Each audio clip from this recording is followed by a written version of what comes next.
ഇറാനെ കൊള്ളയടിച്ചു അമേരിക്കയുടെ ചാരന്മാർ. അമേരിക്കൻ കടന്നുകയറ്റം ഇറാൻ അഗ്നിയാക്കി മാറ്റി.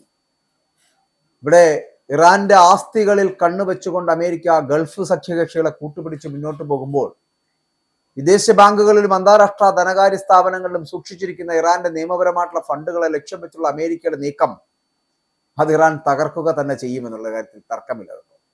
ശാശ്വതമായ സമാധാനം പുനഃസ്ഥാപിക്കുവാനുള്ള നയതന്ത്ര ശ്രമങ്ങൾ സജീവമായിരിക്കെ ഗൾഫ് മേഖലയെ വീണ്ടും യുദ്ധഭീതിയിലാക്കുന്ന തരത്തിലുള്ള ഇടപെടലുകളാണ് അന്താരാഷ്ട്ര തലത്തിൽ ചർച്ചയാകുന്നത് എന്നുള്ളതാണ്. ഇറാനിയൻ ആക്രമണങ്ങളുമായി ബന്ധപ്പെട്ട നാശനഷ്ടങ്ങളിൽ നിന്ന് തങ്ങളുടെ ഗൾഫ് സഖ്യകളെ വീണ്ടെടുക്കുവാൻ സഹായിക്കുക എന്ന വ്യാജേന ഇറാന്റെ വിദേശ ആസ്തികൾ വകമാറ്റി ഉപയോഗിക്കുവാൻ അമേരിക്ക ആലോചിക്കുന്നതായിട്ട് പുറത്തു വരുന്ന വാർത്തകൾ അപ്പോൾ ഈ മേഖലയിലെ സങ്കീർണമായിട്ടുള്ള രാഷ്ട്രീയ സാഹചര്യങ്ങളെ കൂടുതൽ വഷളാക്കുന്ന തരത്തിലേക്ക് പോകുന്നു എന്നുള്ളതാണ്. വരും വരായികകൾ കാര്യമാക്കാതെയുള്ള അമേരിക്കയുടെ ഇത്തരത്തിലുള്ള നീക്കങ്ങൾ ഇതിനകം തന്നെ രൂപപ്പെട്ടിട്ടുള്ള ദുർബലമായിട്ടുള്ള സമാധാന അന്തരീക്ഷത്തെ പൂർണ്ണമായിട്ടും തകർക്കാൻ പോകുന്നതാണ് എന്നുള്ള കാര്യത്തിലുള്ള ആശങ്കയും ശക്തമാണ്.